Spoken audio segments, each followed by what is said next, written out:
guys, so today I want to go over one of the most important lessons yet, in my opinion. So you really only need about 7 or 8 chords to be able to play thousands of songs. And we like to organize them into chord families.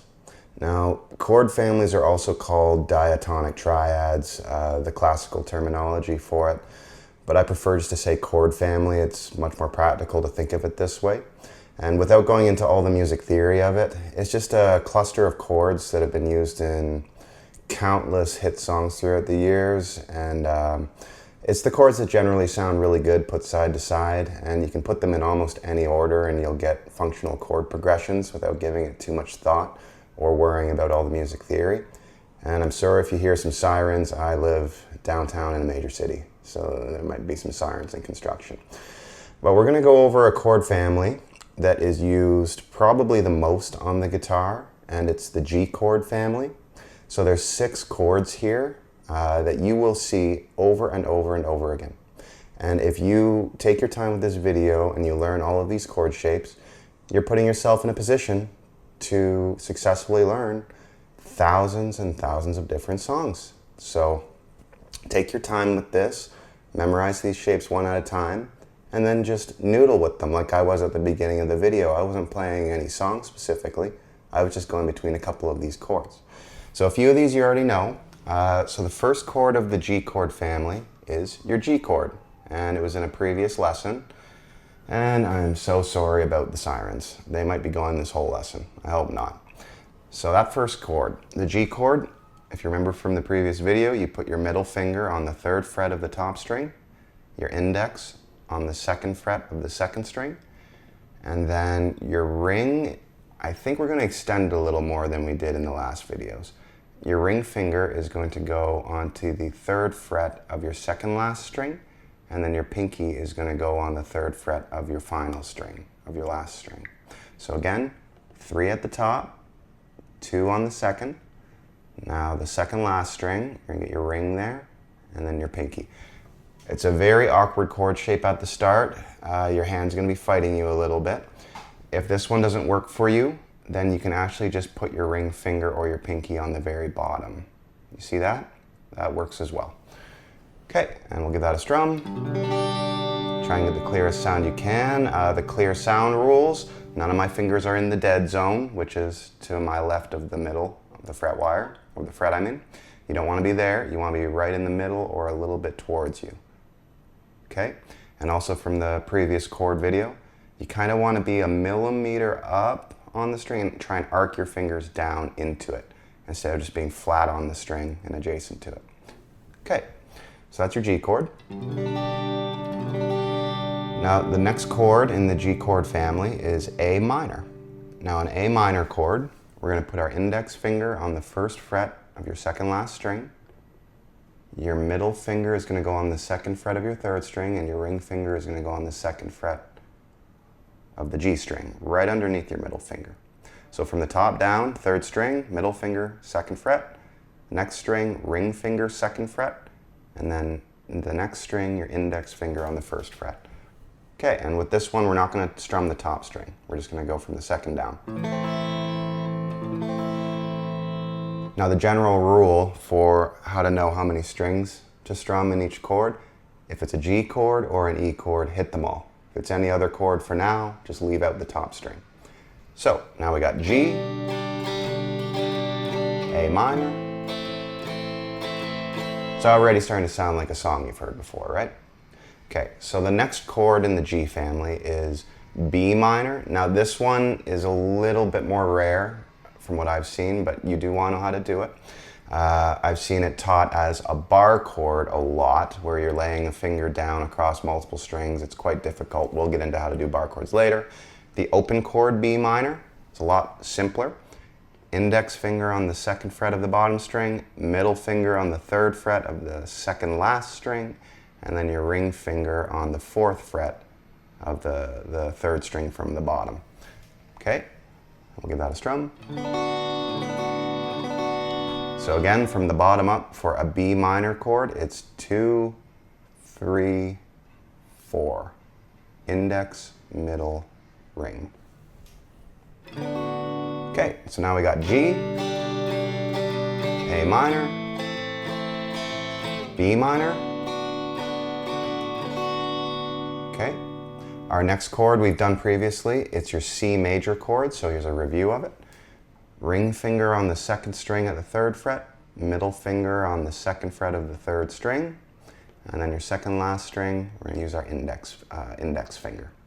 Okay, and again, we're not going to strum the top string. So now we got G, A minor, B minor, C major, and there's only 2 more to go. So the next one I believe we've also covered, it's D major, little triangle shaped chord.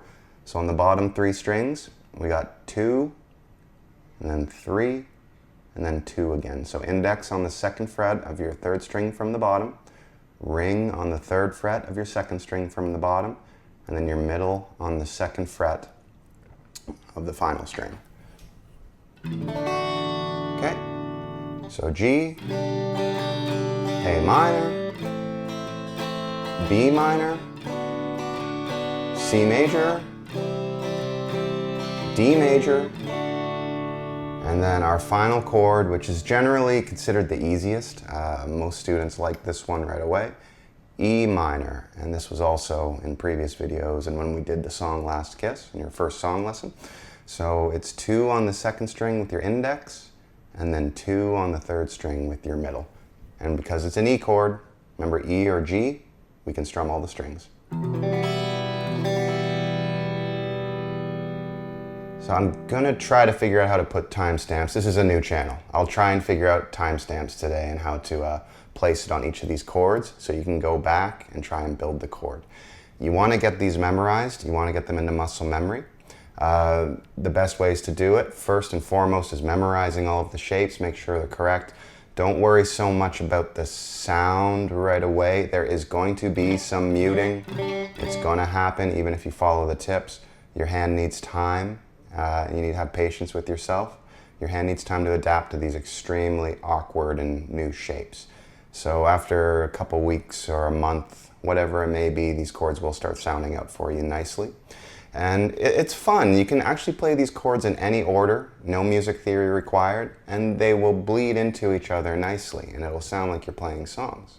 Like what if I just start playing random? I'll take A minor,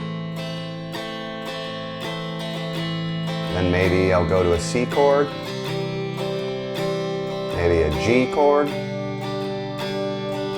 maybe a D, maybe an E minor, maybe a B minor, maybe a G again, maybe a C, D, and G again.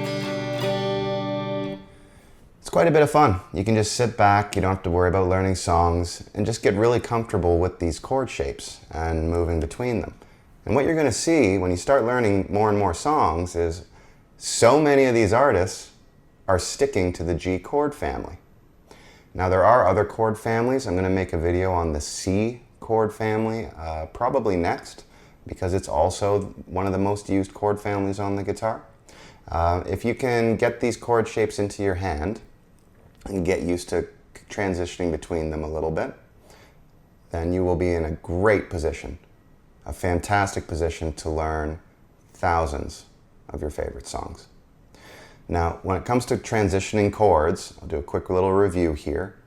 Let's say we're going from a G to an E minor, okay? The biggest mistake of transitioning chords that a new person will do is they will lift their fingers entirely and try and slam it down onto the new chord shape. That's not ideal. You're wasting tons of motion doing that, and you're making it much harder on yourself. What you want to try and recognize, let's say we're going to go from G to E minor, are there any shared fingers? That's number one. So if we're going from G to E minor, yes, we have a shared index finger right there. We don't have to lift that thing. We don't have to move that thing. So all we're going to do is keep that index finger anchored in place.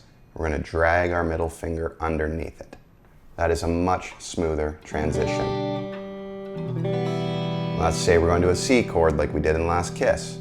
Are there any shared fingers between E minor and C? Yes, our middle finger it can stay there, and we'll drag the other fingers over.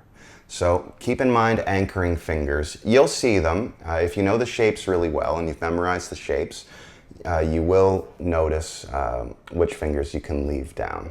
So that's probably one of the biggest things with transitioning chords with the left hand. Now the other thing is, if there's no shared finger, like let's say we're going from E minor to D, you have to get an anchoring finger in place first. You don't want to be going, oh, what is the whole chord shape, and then trying to slam that thing down. Usually for a D chord, I would like to think, okay, I gotta get my index finger here, the second fret of the third string from the bottom. Because then what that does is it puts my hand in the proper angle and position to drag the other fingers in. So index, and then the other fingers come down. Now that's kind of what I'm doing when I'm transitioning between chords. It's just, it seems like it's happening so fast that these steps aren't there. It almost seems instantaneous, but it's not. I'm either using my anchoring finger or I'm creating an anchoring finger and then switching. So here's all the chords again. We got G, A minor, B minor, C major, D major, and E minor. Now there would be some music theory people coming on here and explaining, oh, you forgot the F sharp diminished chord. We're not touching diminished chords. They don't show up enough in popular music to worry about that now. I love music theory. I know my music theory. I'll get into that later. But for now, we're just looking at the basic chords you need to start playing a ton of awesome songs. All right, that's it, guys. So I'm a small channel. I've posted a few videos now. If you're finding it helpful, please like and subscribe. It'll help my channel grow. I've been teaching for 20 years. I've been teaching 10 years full-time at a lesson center, and I just want to, my main goal with the channel is to cut through the noise and give a really structured class for beginners, and eventually over time I'll start getting into more advanced topics. Take your time with this video. Take your time with all of them. Please don't rush the material. I don't care if you have to watch this video every day for a week or two and stop and start and go back and forth. I will be providing tabs eventually, but for now, just pause the video, go back. I'm trying to speak clearly and be as visual as I can. Learn these chords, and you will be in a fantastic position to play tons of songs you love. All right, that's it for today, guys. Hope you have a good day, and I will see you in the next one.